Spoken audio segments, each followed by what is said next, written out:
같이 보시겠습니다. 베드로전서 3장 13절부터 22절 말씀.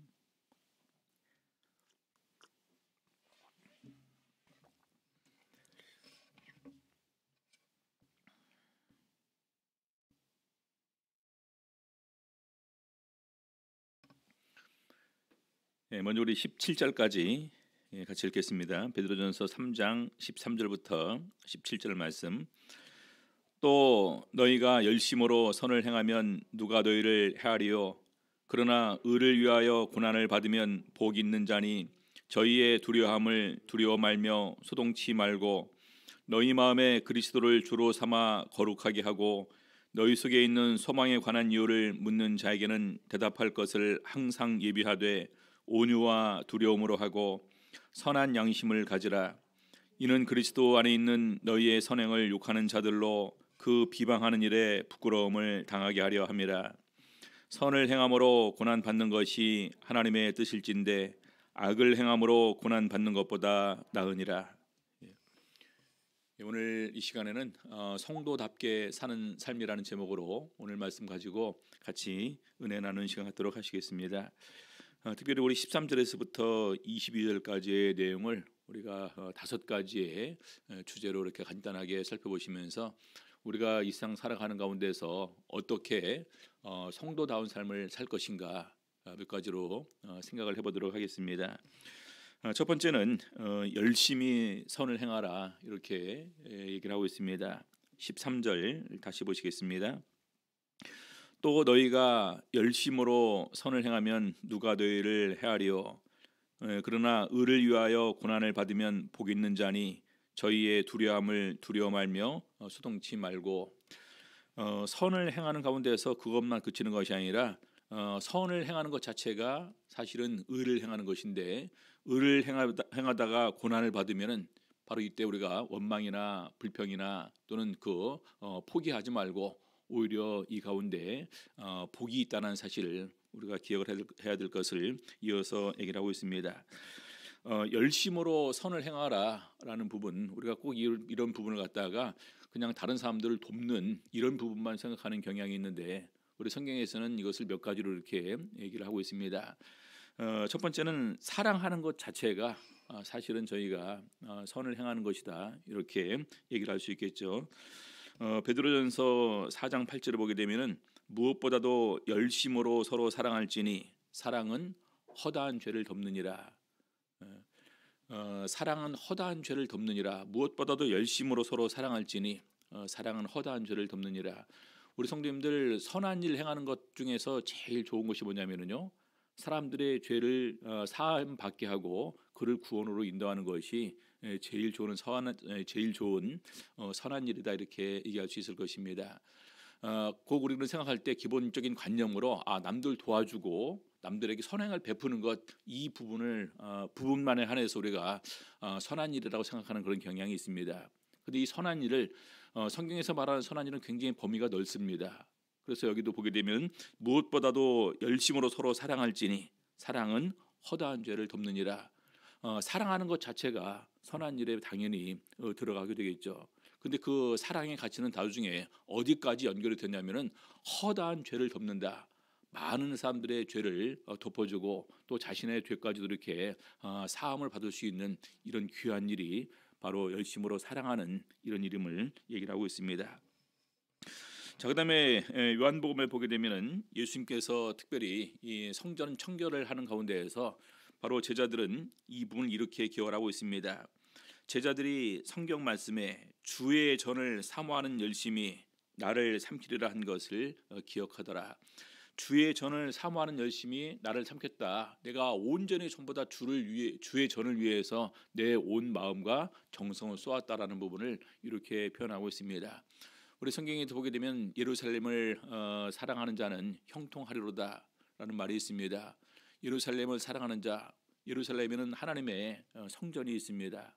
그래서 이 하나님의 성전을 더욱더 귀하게 여기고 그 성전 자체가 하나님께서 거하시는 곳이고 하나님과 만나는 곳이고 하나님의 말씀을 듣는 곳이다 라고 하는 가운데서 더욱더 귀하게 여기고 성전에 나가기를 사모하고 더욱더 그 가운데 있는 하나님 만나기를 사모하고 말씀 듣기를 사모하는 이런 사람, 바로 그 사람들이 복이 있을 것인데, 바로 그것이 오늘날 우리들의 마음에 있어야 된다라는 것입니다.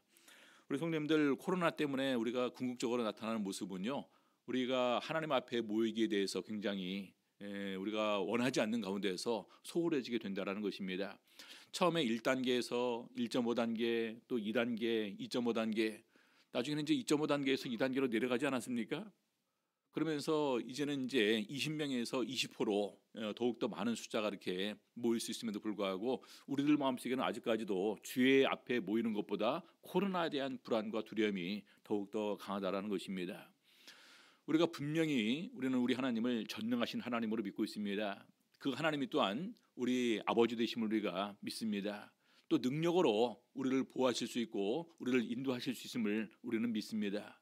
근데 그럼에도 불구하고 오늘날 우리가 주의 전에 사모하는 열심이 이렇게 약해진다는 것은 결과적으로 우리 신앙의 근본을 뒤흔드는 것과 마찬가지다. 그래서 주의 전을 사모하는 데 열심하라. 그 다음에 부지런하여 게으르지 말고 열심을 품고 주를 섬기라, 이렇게 얘기를 하고 있습니다. 우리 성도님들, 우리 모든 그 삶에는요 우선순위가 있습니다. 우선순위, 그렇지 않습니까? 근데 우리 예수께서는 분명히 말씀하셨습니다. 우리가 의식주가 필요한 것, 기본적으로 필요한 것 다 알고 계십니다. 그러나 우리 예수께서는 분명히 말씀하시기를 너희는 먼저 그의 나라와 그의 의를 구하라. 그러면 이 모든 것을 너희에게 더하시리라. 그래서 우리가 주를 위해서 열심을 품어야 되는데, 바로 그런 부분에서 선행되지 않으면요 우리가 어떤 선한 일을 행한다 할지라도 그것은 의미 없는 것입니다.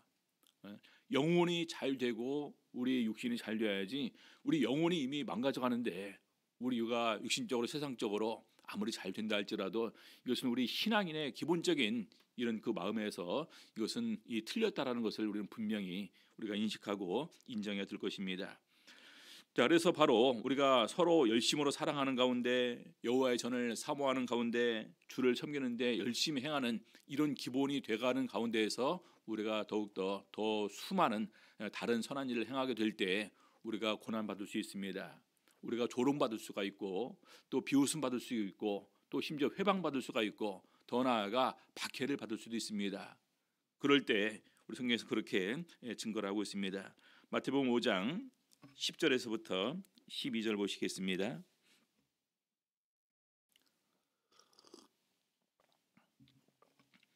마태복음 5장 10절부터 12절. 의를 위하여 핍박을 받은 자는 복이 있나니 천국이 저희 것임이라.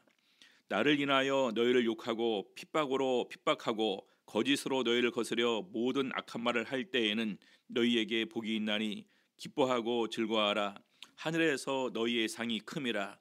너희 전에 있던 선지자들을 이같이 핍박하였느니라. 핍박을 받는 자는 복이 있다. 이것은 우리 세상 사람들의 관념과는 전혀 다른 부분이지 않습니까? 우리가 선한 일 행하는데 왜 핍박받는가, 왜 회방받고, 왜 조롱받고 비웃음 받는가? 많은 사람들이 그러면 나는 차라리 안 하고 말겠다, 이런 생각을 가질 수 있을 것입니다. 근데 예수께서는 분명히 말씀하시기를 핍박을 받는 자는 복이 있나니 천국이 저희 것이며, 그 다음에 나를 인하여 너희를 욕하고 핍박하고 거짓으로 너희를 거스려 모든 악한 말을 할 때, 요즘에 우리가 기독교인이라는 이유 하나만으로 얼마나 많은 사람들의 비방과 조롱과 또 악한 말을 듣습니까? 근데 오히려 그럴수록 더욱더 우리가 나름대로 우리의 할 도리를 다하는 가운데에서 더욱더 신앙의 정절을 지키는 것은 무엇보다 중요하다라는 생각을 꼭 가져들 것입니다. 그러면서 이럴 때는 너희에게 복이 있나니, 욕먹어도 복이 있다? 세상 사람들은 이해하지 못하는 부분일 것입니다. 그러나 우리가 분명히 주를 위해서, 주를 섬기다가 열심히 예수 그리스도의 뜻대로 행하는 가운데에서 우리가 이런 그 일을 당할 때는 바로 이것이 복이 있다라는 것입니다. 그러면서 오히려 기뻐하고 즐거워하라. 하늘에서 너희의 상이 큼이라. 너희의 전에 있던 선지자들을 이같이 핍박하였느니라. 우리 구약 성경에 보게 되면은요, 오늘날 우리가 이렇게 구약 성경의 선지자들이 당하는 것에 비하면 참 아무것도 아니다라는 생각이 듭니다. 구약 시대의 참 선지자들은 직접적으로 하나님의 말씀이 임하는 가운데서 그들에게 말씀을 전했습니다. 근데 그럼에도 불구하고 안 믿어요. 우리는 딴 길로 가겠다 그럽니다. 그러면서 심지어는 선지자도 죽이려고 하는 그런 일들을 우리가 보게 됩니다. 하물며 그때 직접적으로 계시를 통해 함께 하신 선지자들에게도 그랬는데 오늘날 우리가 전하게 될 때 또 우리가 하나님의 말씀을 이렇게 가르치게 될 때 얼마나 많은 사람들이 경외심으로 두려워하는 마음으로 이 말씀을 받아들일까요? 이것은 쉽지 않다라는 것입니다. 그래서 우리가 주의 일을 행하게 될 때 수많은 어려움이 있을 것을 이렇게 얘기하는데 이것을 우리가 능히 이기라고 권면하고 있습니다. 자, 그러면서 베드로전서 3장 17절에 이렇게 증거를 하고 있습니다. 선을 행함으로 고난 받는 것이 하나님의 뜻일진데 악을 행함으로 고난 받는 것보다 나으니라. 여러분, 우리가 고난은 어차피 우리가 인생 가운데서 항상 따라가는 것이다. 그런데 이왕이면 우리가 선을 행하다가 고난 받는 것이 낫지, 우리가 악하고 죄를 짓는 가운데서 고난 받는 것보다 훨씬 낫지 않겠습니까? 우리 많은 사람들은 생활하다 보게 되면은요, 그냥 평소에는 우리가 기도를 열심히 못한다 할지라도 나중에 오히려 징계를 받으면, 책망을 받으면 그때서야 비로소 이렇게 이제 깨닫고 기도 생활을 열심히 하는 것도 보게 됩니다. 그래서 이왕이면 우리가 고난 받지 않을 때, 평안할 때, 형통할 때 미리 깨닫고 기도 생활 열심히 하면은 얼마나 좋을까요? 그렇죠? 근데 그렇다 할지라도 오히려 선을 행하다가 고난 받는 것이 오히려 하나님 앞에서 아름다운 것임을 얘기를 하고 있습니다. 우리 참고로 디도서 2장 14절 보시겠습니다. 디도서 2장 14절 읽겠습니다. 디도서 2장 14절, 그가 우리를 대신하여 자신을 주심은 모든 불법에서 우리를 구속하시고 우리를 깨끗하게 하사 선한 일에 열심하는 친백성이 되게 하려 하심이니라. 여기 예수님께서 우리를 대신해서 자기 목숨을 주신 목적을 얘기를 하고 있습니다. 그러면서 제일 첫 번째는요, 모든 불법에서 우리를 구속하시고, 모든 불법, 그 다음에 우리를 깨끗하게 하사. 여러분, 불법에서 구속함이 없으면은요 의미가 없는 거겠죠. 그 다음에 깨끗하게 하사, 우리가 깨끗함을 받지 않으면 어떤 선한 일을 행해도 이것은 의미가 없는 것입니다. 그렇죠? 그래서 먼저 전제 조건이 모든 불법에서 우리를 구속하시고 그 다음에 우리를 깨끗하게 하사 그 다음에 선한 일에 열심하는 친백성이 되게 하려 하심이니라. 여러분, 성도답게 사는 삶의 가장 중요한 것이 뭐냐면요, 예수님께서 왜 우리를 위해서 죽어주셨냐, 우리를 위해서 죽어주심으로 말미암아 우리에게 어떤 은혜를 베푸셨냐, 불법에서 구속, 그 다음에 깨끗하게 하시고 그 다음에 선한 일에 열심하는 친백성이 되게 하기 위해서 우리를 위해서 죽으셨다라는 것입니다. 여러분, 이 모든 부분에는 목적이 있습니다. 그 목적 중에서도 가장 귀한 목적은 하나님의 목적이 가장 귀한 목적일 것입니다. 그 하나님의 귀한 목적은 예수님께서 우리를 대신해서 우리 죄 때문에 대신 죽어주시는 것이었습니다. 그러면서 우리를 위한 기대가 뭘까요? 우리에 대한 기대가 바로 선한 일에 열심하는 친백성이 되기 위한 것이라는 것입니다. 그래서 열심히 행한다는 것은 우리가 소극적으로 행한다는 것이 아니라 적극적으로 찾아서 행한다는 것 자체가 바로 좀 차이가 있다라는 생각을 하셔야 됩니다. 그냥 마지못해 선한 일을 하는 것이 아니라 우리가 더욱더 뜻을 다해서 계획을 세우고 마음을 다해서 어떻게든지 내가 선한 일에 열심히 해야 되겠다. 그래서 형제 자매 간에 서로 사랑하고 주의 전을 사모하고 더욱더 주의 일에 열심히 하는 저희들의 삶이 되어야 될 것을 먼저 이렇게 얘기를 하고 있습니다. 자, 두 번째는요, 거룩해야 된다는 것입니다. 우리를 깨끗하게 하사라고 하는 것처럼 이 거룩하게 되는데요, 베드로전서 3장 15절 보겠습니다. 너희 마음에 그리스도를 주로 삼아 거룩하게 하고. 여러분, 내가 지금 주 그다음에 나를 구원할 구주 이렇게 인정하는 분이 바로 누구시냐? 하나님이심과 동시에 예수 그리스도이십니다. 예수 그리스도를 주로 삼는 사람이 어떤 삶을 살아야 되느냐? 거룩한 삶을 살아야 됩니다. 우리 데살로니가전서 4장 4절에 보게 되면은요, 하나님의 뜻은 이것이니 너희의 거룩함이라.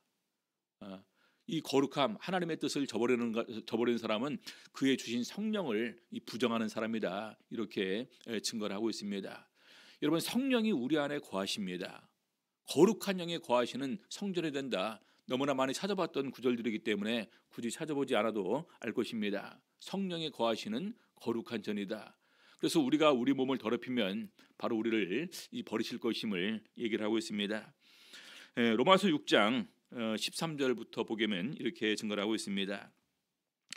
또한 너희 지체를 불의의 병기로 죄에게 드리지 말고 오직 너희 자신을 죽은 자 가운데서 다시 산 자같이 하나님께 드리며 너희 지체를 의의 병기로 하나님께 드리라.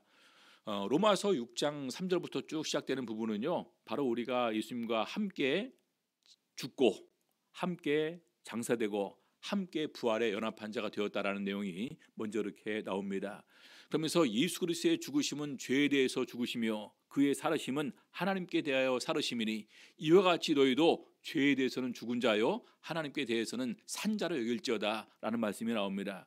그러면서 이어서 나오는 말씀이 바로 로마서 6장 13절 말씀이에요. 우리를 하나님께 어떻게 드리라고 말합니까? 여기 보니까 죽은 자 가운데서 다시 산 자같이 하나님께 드리라.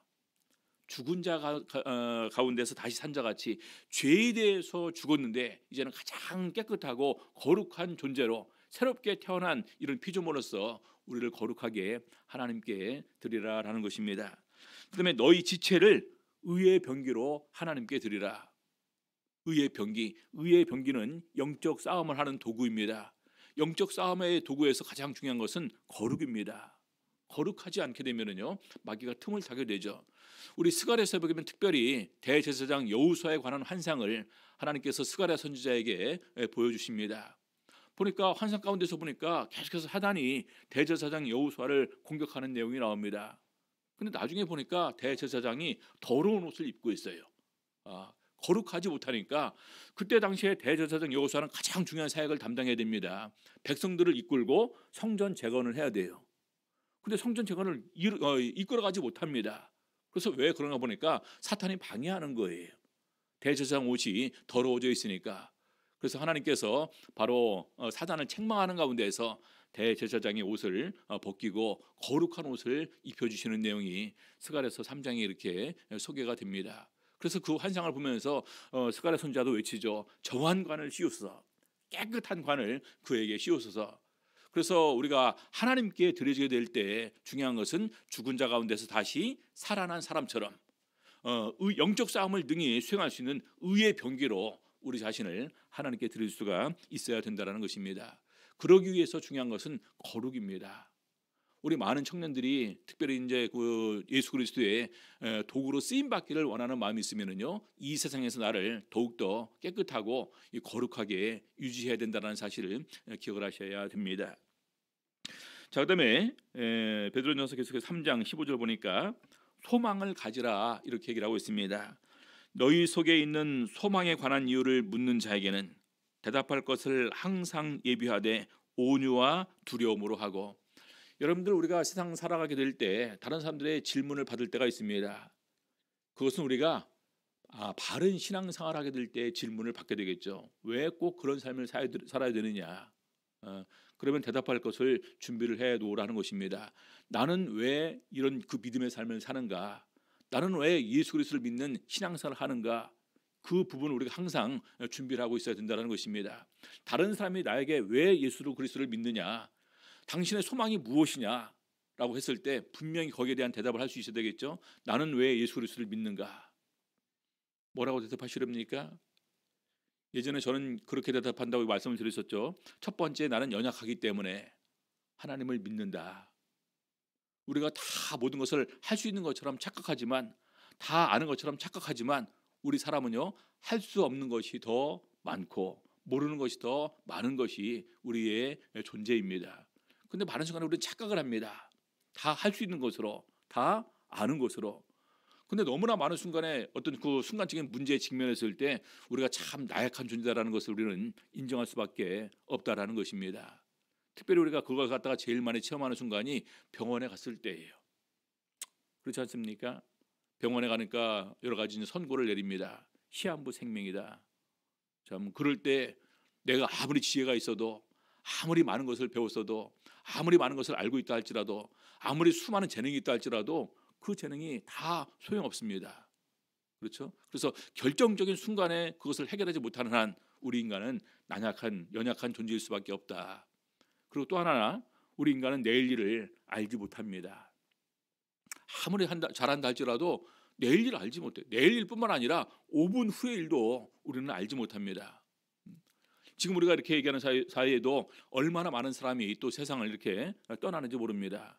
질병으로, 또 교통사고로, 우리가 예기치 못했던 이런 그 바다에서나 또 뭐 이제 그 하늘에서 이런 수많은 사고들을 통해서 우리는 순식간에 생명을 잃을 수도 있습니다. 그래서 내일 일을 알지 못하는 존재다. 내일이 화가 될지 복이 될지 아무도 예측할 수가 없습니다. 그래서 내일을 우리가 온전히 하나님께 맡기고 주님께 주시는 평안함을 우리는 누리면서 살 수밖에 없는 존재다. 그래서 제일 쉽게 하늘을 의지하는 존재가 농부라고 얘기를 합니다. 그렇지 않습니까? 농사 지어놓고 마음대로 되지 않습니까? 일단 비가 와야 되죠. 근데 비가 오는 거 우리 마음대로 됩니까? 또 해도 적당히 있어야 됩니다. 우리 마음대로 됩니까? 또 우박서리가 내리지 않아야 되는데 언제 올지 모릅니다. 또 수많은 병충해 예측할 수 없는 것입니다. 언제 올지 몰라요. 그런 것부터 또 태풍, 또 홍수. 그래서 그런 것을 보면서 정말로 땅이 가장 기본인데 그 땅에서 농사를 짓는 사람들은 정말 하늘을 바라보면서 살 수밖에 없는 존재들이다. 사실은 농부뿐만 아니라 우리 모든 사람이 바로 그럴 수밖에 없는 존재들임을 우리는 인정해야 되는 것입니다. 그런데 결과적으로 우리 인간은 죽을 수밖에 없는 존재예요. 그렇죠? 죽을 수밖에 없는 존재인데 오늘날 우리들에게 새로운 소망이 전해지게 된 것입니다. 그래서 나는 죽음 이후에 부활을 믿는다. 죽음 이후에 천국을 믿는다. 죽음 이후에 영생을 믿는다. 여러분, 부활이 없다는 것 자체 하나만으로 우리가 얼마나 불합리한 부분들을 해결할 수 없는지 모릅니다. 어떤 사람들은 태어날 때 부잣집에, 어떤 사람들은 가난한 집에, 어떤 사람들은 정상인으로, 어떤 사람들은 장애인으로, 그렇죠? 어떤 사람들은 죽음에서도 평안하게 가는 경우도 있지만 얼마나 많은 사람들이 불행하게 짧게 인생을 마감하고 가는 경우가 많은지 모릅니다. 그거 어떻게 해결할 거예요? 이것은 부활이 없으면요 해결할 수 없는 부분입니다. 영생과 또 천국이 없다면 해결할 수 없는 부분이에요. 우리가 행한 대로 보응받는다는 것, 그래서 바로 그것이 우리 성경에 심판이 있고 그 이후에 천국과 지옥이 있고 그다음에 영생과 영벌이 있음을 분명히 이렇게 증거를 하고 있습니다. 그래서 그런 것들을 항상 예비하되 무슨 마음으로요? 온유와 두려워하는 마음으로. 굳이 그런 부분에서 우리가 변론이랑 다툼이랑 쟁론할 필요가 없습니다. 안 들으면 어쩔 수 없는 겁니다. 근데 의외로 전도되는 사람들은 쉽게 전도가 되는 것을 이렇게 보게 되면서 우리가 정말로 입을 열어서 증거하는 것이 참 중요하다라는 생각을 할 수가 있는데, 기본적으로 우리가 먼저 얘기하지 않는다 할지라도 먼저 물어오는 사람이 있으면은요 굉장히 신중하게 이렇게 대답을 해주면 더욱더 좋을 것입니다. 최근에 제가 우리 강남교회 밴드에 이렇게 그 간증이랑 동영상 올린 거 혹시 보셨습니까? 거기에도 그래요. 어떤 사람이 딱 이렇게 물으러 왔는데 정말 목사님이 성심성의껏 대답을 해주는데 감동받아서 시작점이 그렇게 된 것입니다. 나중에 많은 것을 이렇게 본인이 느끼고 체험하는 가운데에서 이렇게 이제 간증을 하게 되는 것을 보게 되면서 참 시작은 간단하고 단순한 데부터 시작된다. 바로 이것이 우리의 믿음에 관해서 우리가 대답해 줄 때, 성의 있게 대답해 줄 때 그런 놀라운 은혜도 일어날 수 있다라는 것입니다. 자, 그러면서 우리 몇 가지 구절 보겠습니다. 로마서 5장 5절 보겠습니다. 소망이 부끄럽게 아니함은 우리에게 주신 성령으로 말미암아 하나님의 사랑이 우리 마음에 부은 바 됨이니.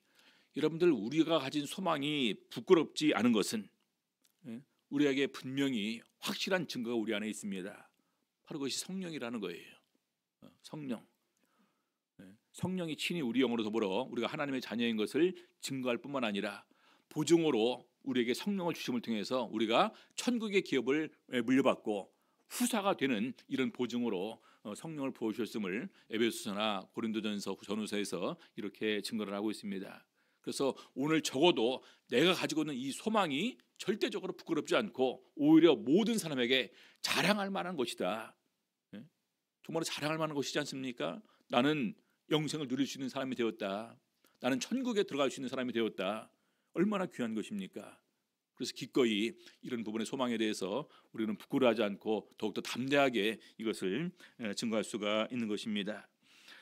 자, 그다음에 네 번째로 선한 양심을 가지라 이렇게 증거를 하고 있습니다. 베드로전서 3장 16절 보겠습니다.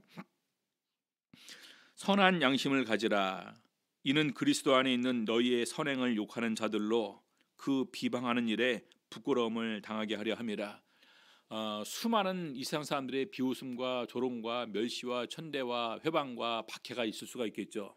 근데 그럼에도 불구하고 우리가 항상 유지하고 있을 것은 마음속에 선한 양심을 항상 가지고 있어라라는 것입니다.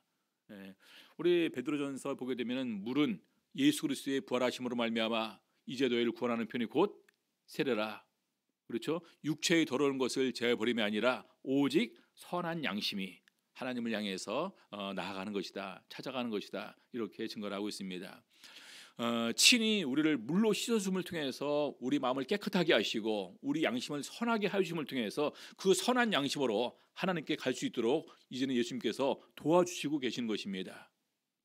그래서 이 선한 양심을 항상 우리 마음 가운데서 유지하고 있는 것이 중요하겠죠.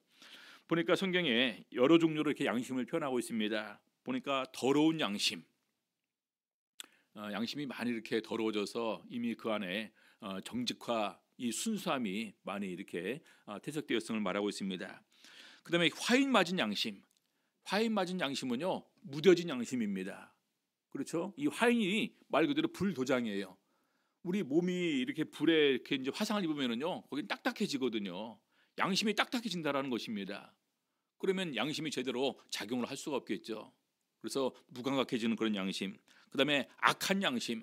악한 양심은 마음속으로 항상 이 악한 생각을 하고 또 사람들에게 악한 계교를 가지고 이렇게 해를 끼치려고 하는 이런 양심을 갖다가 우리가 악한 양심으로 표현합니다. 이와는 반대로 선한 양심이 있고요. 방금 읽은 것들. 그다음에 착한 양심이 있습니다. 믿음과 착한 양심을 가지라.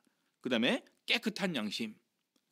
그래서 오늘 우리가 가진다는 것은 어떻게 보면 선한 양심이 착한 양심과 깨끗한 양심을 다 포함하는 것이라고 이렇게 얘기를 할 수가 있겠죠. 그래서 이 하나님 앞에서 이 선한 양심을 가진다는 것은 너무나 귀한 것입니다. 우리 어린아이들과 같이 이 순수하고 선한 마음, 죄에 이렇게 물들기 전에 때묻지 않은 이런 순수한 마음을 가질 수 있다는 것은 참 귀한 것입니다. 그렇죠? 근데 가만히 보니까 우리 예수 그리스도를 믿지 않은 사람이라 할지라도 종교를 갖지 않은 사람이라 할지라도 정말로 그런 마음을 가지고 이렇게 이 세상 살아가는 사람들을 우리가 볼 수가 있습니다. 그렇죠? 그래서 이것은 신앙인이라면 더욱더 우리가 선한 양심을 가지기 위해서 마음을 써야 된다 이렇게 생각을 할 수 있습니다. 우리 사도 바울을 보게 되면은요 양심에 관해서 본인 스스로 이렇게 고백을 하고 있습니다. 사도행전 23장 1절 보시겠습니다. 사도행전 23장 1절 바울이 공회를 조목하여 가로되 여러분 형제들아 오늘날까지 내가 범사의 양심을 따라 하나님을 섬겼노라. 범사의 양심을 따라 하나님을 섬겼노라. 이렇게 얘기할 수 있는 신앙이 된다는 것은 굉장히 신앙생활을 성실하게 한 사람만이 이런 고백을 할 수가 있겠죠. 더 나아가 왜 사도 바울이 그러면 이렇게 양심적으로 깨끗하게 하기 위해서 마음을 썼는가, 그 이유를 우리가 24장에서 알 수가 있습니다. 사도행전 24장 16절 보게 되면은요 이것을 인하여, 그 앞에 내용을 보게 되면 부활에 관한 부분을 얘기를 하고 있습니다. 사도 바울은 부활을 믿고 부활을 확신하고 있고 정말로 이 부활의 소망을 가지고 사는 사람입니다. 그래서 나도 하나님과 사람을 대하여 항상 양심에 거리낌이 없기를 힘쓰노라. 여러분 부활을 하게 된다면요 나중에 하나님 앞에 서야 되고 하나님을 만나야 됩니다. 가장 중요한 게 뭘까요? 양심입니다. 선한 양심입니다. 이 양심이 선하지 않으면 우리가 반대로 어떤 마음을 가지게 되느냐? 두려운 마음을 가지게 됩니다. 그렇죠? 이 두려운 마음을 가지게 되면 바로 이 두려움에는 심판이 있다. 요한일서에서 그렇게 증거를 하고 있습니다. 근데 오히려 사랑 안에 두려움이 없고 온전한 사랑이 두려움을 내어 쫓나니 두려움에는 심판이 있습니다. 그래서 우리가 선한 양심으로 온전한 사랑을 행하게 될 때 우리는 바로 이 두려움을 바로 떨쳐버릴 수가 있게 됩니다. 그다음에 마지막 다섯 번째로 예수 그리스도를 본받으라 이렇게 증거를 하고 있습니다. 좀 긴데요. 우리 베드로전서 3장 18절 보겠습니다. 그리스도께서도 한 번 죄를 위하여 죽으사 의인으로서 불의한 자를 대신하셨으니 이는 우리를 하나님 앞으로 인도하려 하심이라. 육체로는 죽임을 당하시고 영으로는 살리심을 받으셨으니 예수 그리스도를 본을 받으라라고 하는데요. 예수님께서도 어떻게 하셨냐? 죄를 위해서 죽으셨다라는 것입니다. 죄를 위해서 죽으셨다. 그러면서 의인으로서 불의한 자를 대신하셨는데 이는 우리를 하나님 앞으로 인도하려 하심이라. 여러분, 우리도 이런 마음을 가져야 된다는 거예요. 예수님께서 죽으심으로 말미암아 우리를 하나님 앞으로 인도하신 것처럼 우리도 어떻게든지 나로 인해서 다른 사람들을 하나님 앞으로 인도하려고 하는 그런 마음을 우리가 가질 수 있어야 된다는 것입니다. 그렇죠? 육체로는 죽임을 당하시고 영으로는 다시 살리심을 받으셨으니 19절 저가 또한 영으로 옥에 있는 영들에게 전파하시느니라. 그들은 전에 노아의 날 방주 예배할 동안 하나님이 오래 참고 기다리실 때에 순종치 아니하던 자들이라. 우리 성경의 난제 중에 이 19절 20절이 들어가게 됩니다. 영으로 옥에 있는 영들에게 전파하시느니라. 옥에 있는 영들, 감옥에 갇혀 있는 영들이 있는데 그 영들이 그럼 어떤 존재들이냐? 노아의 심판, 그 노아의 방주 때, 심판 때 죽음을 당한 영들로 옥에 갇혀 있는 존재들이라는 것입니다. 그들에게도 지금 예수님께서 기회를 주시는 가운데에서 복음을 전파하고 계신다. 우리가 이 부분은 알 수가 없지 않겠습니까? 다른 성경에서는 증거가 없어요. 여기에만 나와 있습니다. 그래서 이 부분을 어떻게 이해할 수 있냐? 그러면 죽은 다음에도 기회가 있냐? 아니면 죽은 다음에 기회 있는 것은 노아 시대에 죽은 그 영들에게만 기회 있는 것이냐? 아니면 지금 우리들에게도 기회가 있냐? 여러분, 이 홍수 심판은 지금까지 딱 한 번 있었습니다. 그렇죠? 그럼 두 번째 심판이 있겠죠? 그렇죠? 그래서 만약 그렇게 본다면은 홍수 심판 때 죽은 그 영들에게는 한 번 더 기회가 있지만 지금 우리들에게는 그런 기회가 없다라는 것입니다. 지금 우리들에게는 이미 이제 마지막 심판만 남아 있을 뿐이에요.